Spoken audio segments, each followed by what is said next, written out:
asalaamaaleykum mbokk yi déglu dal leen ak jàmm fitna gi nga xam ne moom moo juddu ci mim réew ginnaaw ba ñu dàqee élection présidentielle yi ba ci fukki fan ak juróom ci weeru décembre atum 2024 dafa mel ni nag ne ñaar ñi fi nekkoon njiitu réew ñooñu dañoo ngi koy naqarlu ba ci kanamu yàlla ndaxte coolikaay bii di Sud Quotidien mi ngi ñuy xamal ne kii nekkoon njiitu réew di maître Abdoulaye Wade ak ki ko fi jiitu woon di Abdou Diouf ñoom ñaar daal dina ñuy fësal benn bataaxal goo xam ne ñu ngi siy soññ askan ba yeewoo fi ci biir réew mi ngir ngàllawaay ñu def seen kéemtalaay kattan fexe ba jàmm daal di dellu si waat fii ci même réew autolikaay bii di Sud Quotidien di ñëwaat ci wàllu communiqué boobu ndaxte ñaar ñi nga xam ne ñoom ñooy Abdou Diouf ak ki nga xam ne de moom mooy maître Abdoulaye Wade ñoom daal dinañuy woo ñii nga xam ne kon ñoom ñooy kilifa yi ngànk lépp lu jublu ci wàllu politique ñu nekk ci nguur gi wala boog ñu nekk ci l'opposition bi wante it ñi nga xam ne ñoom ñoo bokk ci biir société civile ngir ñoom ñëpp ñu daal di toog ci ab taabal waxtaan ngir fexe ba ci élection yi nga xam ne dañ ko fas yéene amal ci fukki fan ak juróom ci weeru décembre atum 2024 mu nekk ay élection yu mucc ayib élection boo xam ne ku ci war a bokk diñ ci bokk te it mu nekk ay élection yoo xam ne kenn du ko natable ba léegi ci seen biir communiqué conjoint boobu nga xam ne daal dinañu koy fësal ñaar ñi nga xam ne ñoom ñoo fi nekkoon ay njiitu réew daal di xamle ne ñoom waxtaan nañu ak kii nga xam ne moom mooy Macky Sall te mu nekk njiitu réew kooku daal di leen firndelaat ne moom xalaatul def li nga xam ne moom mooy ñetteeli mandat mu nekk loo xam ne dalal na seen xel wante daal dinañu koy soññ ngir nag ci wàllu dialogue boobu nga xam ne daf ko fi fas yéene amal mu daal di koy amalee ci ni mu gën a gaawee ndax loolu rek day fexe ba jàmm daal di fi dellu si waat kon Diouf ak Wade ñoom ñi nga xam ne ci tekk tekkaaral la ñu nekkee woon de fi mu nekk ni nag daal dinañuy dagg li ni mel fësal nañu nag seen kàddu ndaxte ñoom fi ñu gis ne la réew mi jëm neexu leen dara waay loolu jolikaay bii di réew mi quotidien daal di fësal jolikaay bii di la mandat it di ñëwaat ci kàddu yi nga xam ne ñi fi nekkoon ay njiitu réew fësal nañu ko jëmale ko nag ci ñi yëngatu ci wàllu politique wante it ci ñi nga xam ne ñoom ñooy ndaw yi autolikaay bii di laas ne nag li gën a yitteel ñaar ñi nga xam ne ñoom ñooy maître Abdoulaye Wade ak ki nga xam ne de moom mooy Abdou Diouf moom mooy dialogue goo xam ne nag dina tax daal ba bépp waxtaan goo xam ne dañ ko fee war a amal ngir jëmale réew mi kanam fexe ba jàmm dellu si waat ñu war ka faa mën a amal ci biir autolikaay bii di laas ki nga xam ne moom mooy Aliou Ndoye bokk ci parti socialiste di xamle ne dialogue kay ñoom bëgg nañu ko te nag dinañ ci daal di ànd ndaxte loolu moom mooy tax ba jàmm ji ñu musee woon xam réewum Sénégal mu war fee mën a dellu si waat autolikaay bii di Le Soleil du ñu xamal ne kon waa parti socialiste ak tamit waa AFP ñoom ànd nañu nag ci wàllu dialogue boobu ku ci mel ni Karim Meïssa Wade moom it ma ngay rafetlu bataaxal boobu nga xam ne ñaari njiitu réew yi daal dinañu koy fësal wante autolikaay bii di Le Soleil mi ngi ñuy xamal ne kii di Khalifa Ababacar Sall moom nee na ala mukk wàllu dialogue moom nañu ko jël teg ko fële ñoom kay li leen yitteel moom mooy élection yi ñu daal di koy amal ci bés bi nga xam ne moom la ñu tànnoon autolikaay bii di Sud Quotidien it di ñëwaat ci ay kàddu yi nga xam ne kii di soxna Aminata Touré fësal na ko ginnaaw ba ñaar ñi fi nekkoon njiitu réew fësal ab bataaxal moom di soxna Aminata Touré ne li am ba des daal moom mooy ne ginnaaw ñaari fan ci weeru avril ñoom dootuñu nangu kii nga xam ne de moom mooy Macky Sall di wéy di nekk njiitu réew Thierno Alassane Sall moom ci biir autolikaay bii di critique ma ngay xamle ne lépp lu jublu ci wàllu dialogue ak amnistie faw nag ñu daal di ciy def ndànk ndaxte am na ñoo xam ne dañ ciy jaar ngir daal di wor li am ba des daal ci biir jolikaay bii di l'info suñu naataango yi ñu ngi ñuy xamal sax ne li nga xam ne moom mooy waxtaan bi amoon ci diggante Macky Sall ak ki nga xam ne de moom mooy Ousmane Sonko lan la ñu proposé ki nga xam ne moom mooy Ousmane Sonko tey ji jolikaay bii di l'info mi ngi ciy dikkaat wante suñu naataango yi ñu ngi ñuy xamal ne lépp de ba ñu ko réglé sax dafa yàgg ñaar ci ay bés ci kanam la am kenn koo xam ne kon Macky Sall moom moo ko daal di yónni xaaju guddi nag la dem fa li nga xam ne moom mooy ca kaso bu Cap Manuel ngir war a mën a gisee ak ki nga xam ne de moom mooy Ousmane Sonko ngir li ni mel sax yomb benn mbàkke moom moo daal di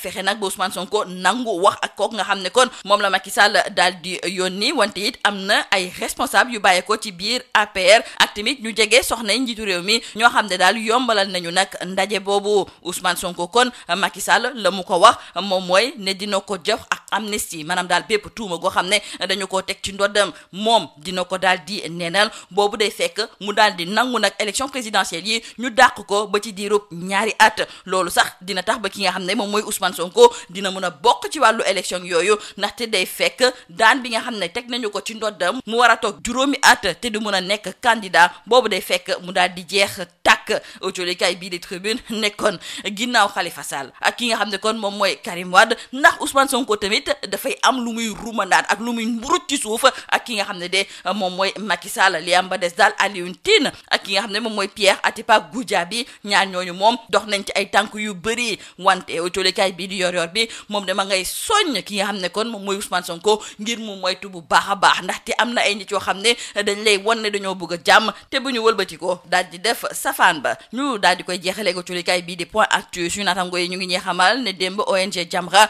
mi ngi doon amal jano ak taskatu xibaar yi foofu la ñu daal di xamle ne bëgg nañu ci ñu mu gën a gaawee ki nga xam ne moom moo jiite mission d'observation bu Union européenne ñu daal di koy dàq ci biir réew mi lu tax ndaxte nee nañu ki nga xam ne de moom mooy Malin Björk moom ab góor jigéen la rax ci dolli bu fi nekkee fii ci biir réew mi dafay bëgg ñu gën a dëggal lépp lu jublu ci mbirum góor jigéen waa Jamra ne duñu ko nangu tey duñ ko nangu ëllëg nañu ko dàq ca biti su fekkente ne nag li ni mel amul ci ni mu gën a gaawee ñoom dinañu sol seen dàll dem gisi kilifa diine yi ngir wax leen li nga xam ne moom moo fi xew lii moo nekkoon bokk jullikat yi li gën a fës ci biir jullikat yi ñu leen di ñaanal njeex te lu bës ak jom. Mesdames et messieurs, bonjour. Face à la situation politique jugée tendue, les deux anciens présidents de la République sortent de leur mutisme. Abdou Diouf et Maître Abdoulaye Wade, qui étaient jusque-là aphones, se sont prononcés en effet dans une lettre conjointe sur la tension politique au Sénégal, marquée tout d'abord par ce report de la présidentielle du 25 février 2024 et les violentes manifestations ayant entraîné la mort de 3 jeunes.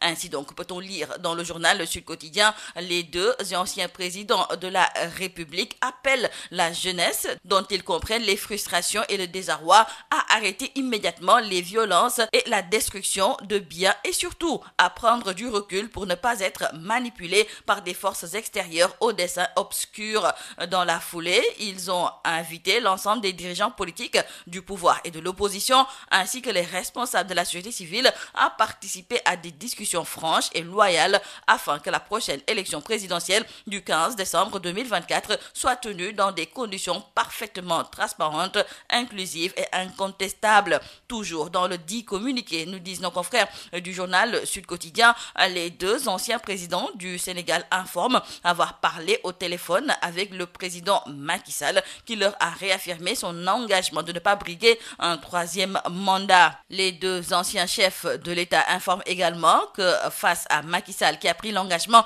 de ne ménager aucun effort pour préserver la stabilité du Sénégal, ils lui ont demandé d'organiser dans les plus brefs délais le dialogue national qu'il a annoncé et qui, comme il le souhaite ardemment, devra déboucher sur une large réconciliation nationale dans le respect de la Constitution et de l'État de droit. Donc, les présidents Diouf et Wade brisent le silence. C'est le titre qui barre la une du journal Rewmi Quotidien. Dans le quotidien Le Soleil, nos confrères reviennent également sur cet appel de Diouf et de Maître Abdoulaye Wade. Et concernant donc le dialogue, l'AFP et le Parti socialiste disent être favorables. Karim Wade, lui, salue l'initiative des deux anciens chefs d'État. Mais pour Khalifa Ababacar Sall, le dialogue n'est pas la priorité du moment. Dans ce quotidien, c'est également Aminata Touré qui reste convaincue que la meilleure manière de préserver notre stabilité légendaire, c'est de respecter la Constitution du Sénégal en organisant l'élection présidentielle à la date échue du 25 février, car il ne peut être question d'une extension illégale du mandat du président Macky Sall au-delà du 2 avril prochain. Quoi qu'il en soit, dans le quotidien L'As, Alioune Ndoye, le maire de Dakar Plateau et membre du Parti socialiste,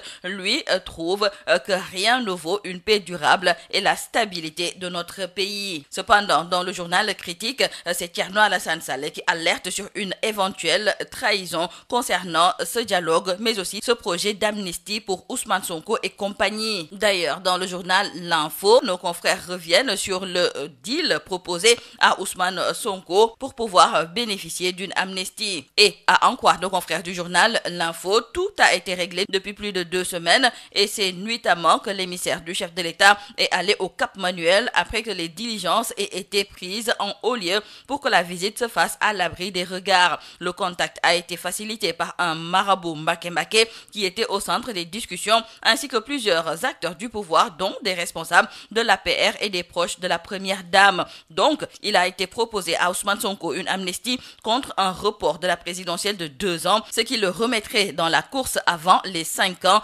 qu'il devrait patienter avant la fin de son inéligibilité. Et nos confrères du journal Tribune se demande, après Khalifa Sall et Karim Wade, est-ce que ce sera au tour de Ousmane Sonko de dealer avec Macky Sall? En tout cas, Alioune Tine et Pierre Atepa Goudiaby sont en mission commando. Et si l'on y prend garde, le leader du parti PASTEF sera bientôt libéré. Néanmoins, dans le journal Yor Yorbi, nos confrères avertissent le leader de l'ex-parti PASTEF et aujourd'hui, ils expliquent comment Sonko doit faire attention aux pseudo-médiateurs manœuvriers. Terminons par nos confrères du journal Le Point Actu qui nous signale que l'ONG Jamra exige l'expulsion de la chef de la mission d'observation de l'Union européenne. Selon l'ONG, Malin Björk veut dérouler son programme de pérennisation